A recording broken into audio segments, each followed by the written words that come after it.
जय गुरुदेव। तो आज का हमारा जो नॉलेज शीट है, हमारा ज्ञान पत्रज है, वो ये है कि पद्मनाभ, कमल नाभि। तो यह ज्ञान पत्र परम पूज्य गुरुदेव श्री श्री रविशंकर जी ने 8 जनवरी 1997 को जर्मन अकादमी बाथ अंतोगास्त जर्मनी से दिया था। बहुत ही सुंदर नॉलेज शीट है आज का। तो देखिए, जो कहा है गुरुदेव ने यहाँ पे कि कमल नाभि के बारे में, तो क्या है ये और इसका महत्व क्या है और इसके हमारे शरीर और हमारे मन पर किस तरह से ये प्रभाव डालता है, इसके बारे में बहुत ही सुंदर तरीके से एक्सप्लेनेशन दिया है, वर्णन किया है। तो यहाँ पर गुरुदेव ने कहा है कि देखो, हमारे शरीर के जो विभिन्न अंग है ना, उनका संचालन भी विभिन्न देवता ही करते हैं। तो जैसे कि सूर्य का प्रभाव हमारे सूर्य चक्र पर पड़ता है, इसीलिए तो उसे सूर्य चक्र कहते हैं। मतलब कि जैसे देखो, सूर्य चक्र पर सूर्य की पहली किरण पड़ना बहुत लाभदायक होता है। इसीलिए कहा गया है कि प्रातः काल में सुबह जल्दी उठकर अगर हम सूर्य नमस्कार के आसन करते हैं तो उसका बहुत ही अच्छा लाभ हमें मिलता है। सूर्य चक्र जो है ना, वह अत्यंत प्रभावशाली है और उसका असर हमारे केंद्रीय स्नायु प्रणाली पर, हमारे नेत्रों पर, हमारे उदर पर देखने को मिलता है। और जो होने वाली घटनाएं हैं उसको सजग करने की जो अनुभूति होती है, वो भी सूर्य चक्र द्वारा ही प्रभावित होती है। मतलब कि जैसे कुछ घटित होने वाला है और उसका हमें अगर पहले से ही पता लगता है, अगर हमारे भीतर वो भावना जागृत होती है, तो वो जो अनुभव हमें होता है ना, वो भी सूर्य चक्र के कारण ही होता है, लाइक इंट्यूशन। तो देखो, सूर्य चक्र को तुम्हारे शरीर का दूसरा मस्तिष्क भी कहा गया है।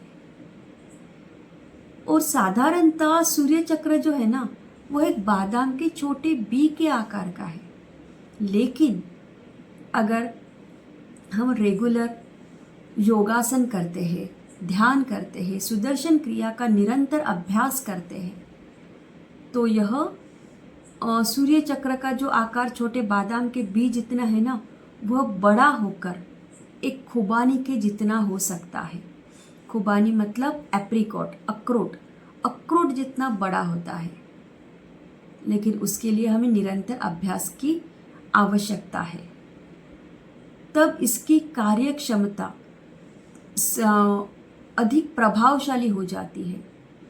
और इसका जो असर है ना, हमारे शरीर के विभिन्न अंगों पर हमें देखने को मिलता है। और कई बार क्या होता है कि जैसे मन उदास हो जाता है, मन दुखी हो जाता है, तो मैं ऐसे लगता है कि पता नहीं सडनली ऐसे क्यों फीलिंग हो रहा है। तो ये सारे फीलिंग्स भी सूर्य चक्र के संकुचित होने के कारण ही होते हैं। जब सूर्य चक्र संकुचित हो जाता है, तब ये सारी भावनाएं हमारे मन में उठती है और कई सारे फिर नेगेटिव थॉट्स मन में शुरू हो जाते हैं। नकारात्मक भावों से मन भर जाता है। और जब सूर्य चक्र विस्तृत हो जाता है, तब हमारी आध्यात्मिक चेतना जागृत होती है, मन स्वच्छ और केंद्रित हो जाता है। भगवान श्री कृष्ण को भी पद्मनाभ कहा गया है, अर्थात जिसकी नाभि कमल के फूल जितनी बड़ी है। यदि तुम भी पद्मनाभ बन जाओ ना, तब तुम बिल्कुल रचनात्मक बन जाओगे। कहते हैं कि सृष्टिकर्ता ब्रह्मा जी है, उनका जन्म भी कमल नाभि से हुआ है। कमल मतलब कि जैसे जो नाभि कमल के फूल जितनी बड़ी खिली हुई है, उससे ब्रह्मा जी का जन्म हुआ है। लेकिन आजकल हमें क्या देखने को मिलता है? लोगों का जो सूर्य चक्र है ना, वह छोटा रह गया है, वह छोटा होता है और पेट का आकार बड़ा हो रहा है ना। तो इसीलिए अगर हम भी चाहते हैं कि हमारे शरीर और मन स्वस्थ रहे और सूर्य चक्र हमारा बड़ा हो, है ना, तो उसके लिए रोज रेगुलर सूर्य नमस्कार करें, योगासन, ध्यान और सुदर्शन क्रिया का अभ्यास रेगुलर करें। तो इससे जो हमारा सूर्य चक्र है वो एक्टिव हो जाएगा, है कि नहीं। तो बहुत ही सुंदर नॉलेज दिया है आज गुरुदेव ने हमें यहाँ पे कि पद्मनाभ तो कमल नाभि के बारे में। तो सब लोग इसका अभ्यास ज़रूर करें। जय गुरुदेव।